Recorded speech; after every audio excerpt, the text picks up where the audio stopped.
Just a quick observation at this vernal pool location on January 18th of 2022. Looks like there's a lot of curly duck growing in it.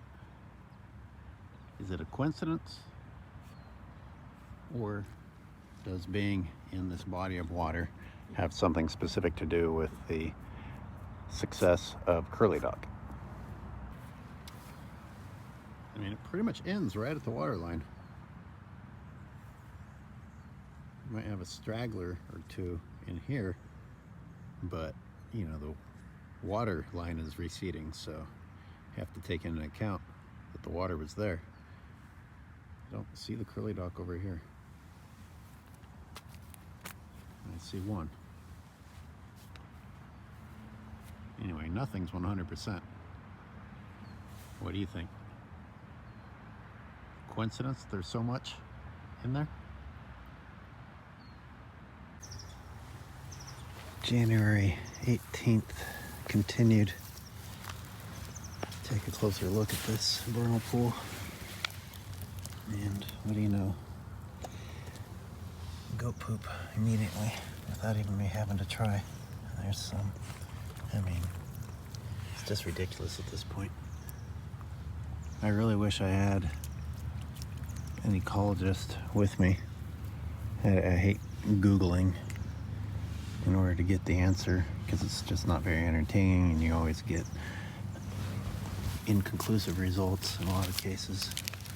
But what I can tell you from the ecologists I have learned from is that nitrogen-rich environments definitely promote certain types of invasive plants that thrive in that type of a setting.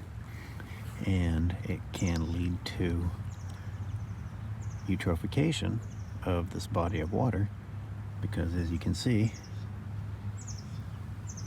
certain types of plants are starting to dominate, and even at this rate, I'm tempted to say, might cover the surface of the body of water. This, once again, reminds me of what you see out at Point Reyes National Seashore. Ponds and creeks that just have tons and tons of cow manure flowing into them are covered, just covered, to where most people, if it hasn't been pointed out to them that it's a body of water, will just look at it as a continuation of the green landscape.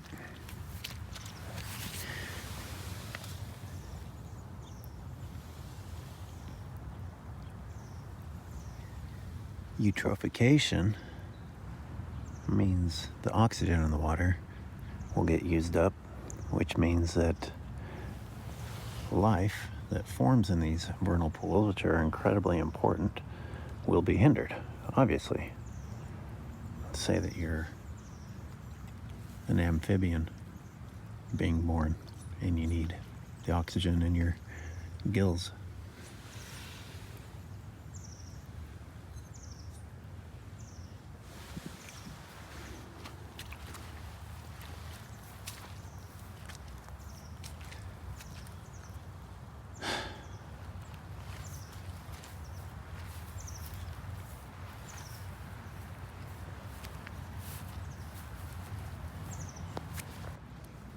I'm about in the middle of this field now, checking out another vernal pool, or a section of a big vernal pool, however you want to think about it. There's the one we just walked away from.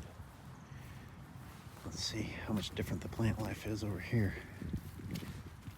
Got the grass going all the way into it.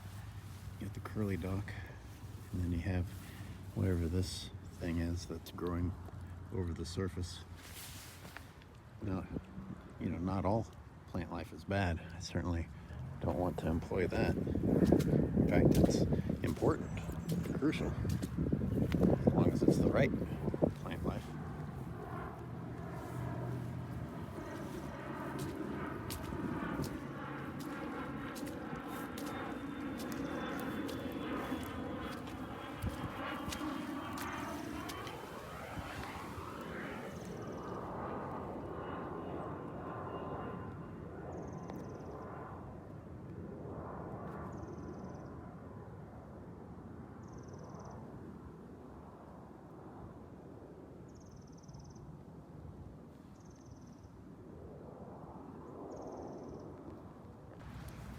I'm about in the middle of this field now, checking out another vernal pool, or a section of a big vernal pool, however you want to think about it. There's the one we just walked away from.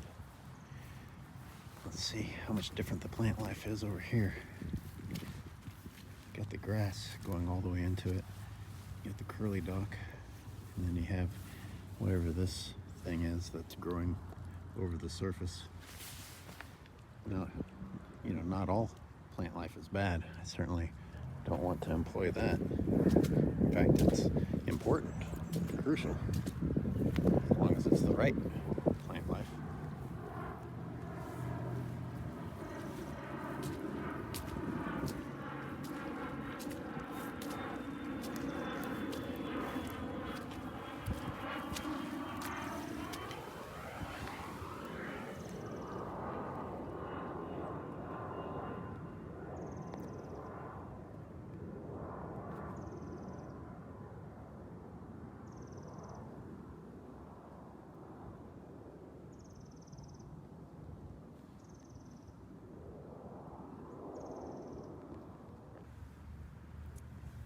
As long as there's all this curly dock to look at, I might as well do a little reminder that this is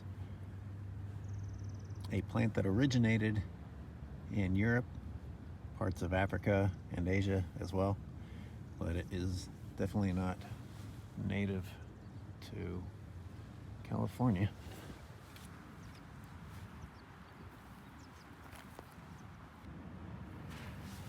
This grass is thick.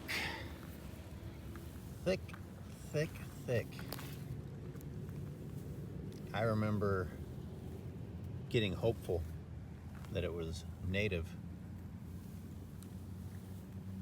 It doesn't look like wall barley or ripgut brome or any of those at this stage, but I was very disappointed once it got long and started seeding to realize that it was indeed not native. But what else we got going here? Do I see some lupin?